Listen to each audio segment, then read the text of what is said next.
Bismillahirrahmanirrahim. Assalamualaikum warahmatullahi wabarakatuh. Alhamdulillahirabbil alamin. Allahumma shalli ala sayidina Muhammad wa ala ali sayidina Muhammad. Alhamdulillah kita dipertemukan kembali di channel Pena Islam. Insyaallah di pembahasan kali ini kita akan membahas tentang fadilah, keutamaan salat dan larangan ancaman orang yang meninggalkan salat. InsyaAllah kita dengarkan sampai selesai agar kita mengetahuinya. Tidak ada satu langkah kemanapun, semuanya tertulis. Langkah-langkah menuju ke tempat ibadah, tertulis langkah-langkah itu ibadah. Langkah-langkah ke tempat maksiat, bukan hanya maksiatnya yang tertulis, tapi langkah-langkah itu dianggap sebagai langkah maksiat.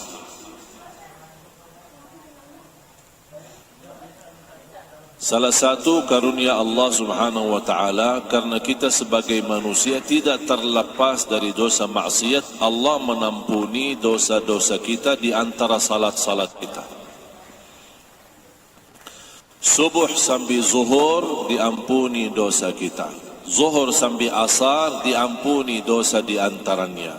Asar sampai maghrib diampuni Allah dosa kita. Maghrib sampai isya diampuni oleh Allah dosa kita. Isya sampai subuh diampuni oleh Allah dosa kita.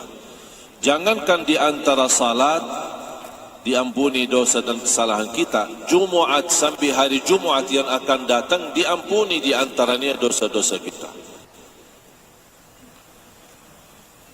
Dan selalu saya berkata, berapapun dosa kita, sebanyak apapun dosa kita, jangan sekali-kali tinggalkan salat.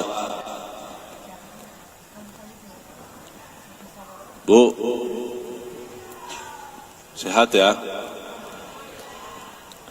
Jangan sekali-kali tinggalkan salat. Mengapa? Karena salat itu termasuk ibadah yang menjaminkan kita selalu mendapatkan ampunan. Wassalatu ila as-salah wal jumu'atu ila al-jumu'ah mukaffiratun lima bainahun. Antara salat, antara dua Jumat diampuni dosa kita.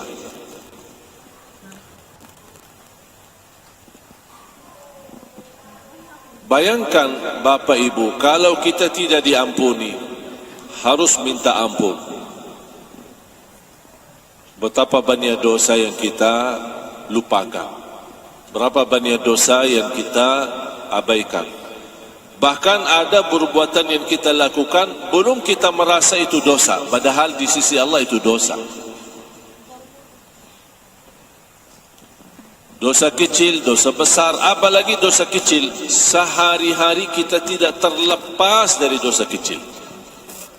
Mata melihat, tangan menambil, telinga mendengar, kaki berlangkah. Ini semua bisa terjadi banyak dosa-dosa kecil. Kalau bukan anugerah Allah Subhanahu wa taala, terampuni dosa kita karena salat kita, ibadah kita berat.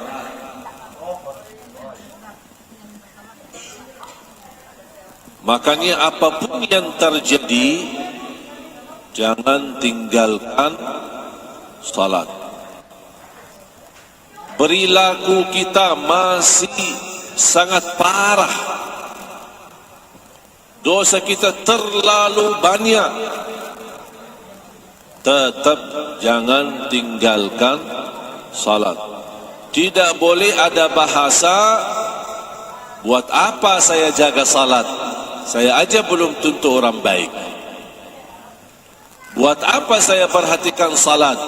Perilaku saya aja yang tidak enak. Sekali lagi, dosa kita walaupun sudah melalui batas, tetap jangan tinggalkan salat.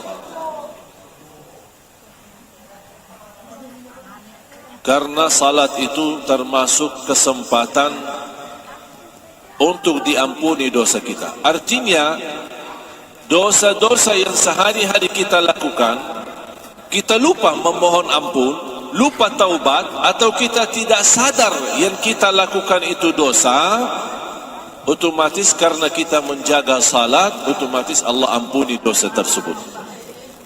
Walaupun kita tidak menganggap yang kita lakukan dosa, tapi di sisi Allah sudah tertulis dosa. Bagaimana kita kalau tidak diampuni karena salat kita? Bisa bahaya.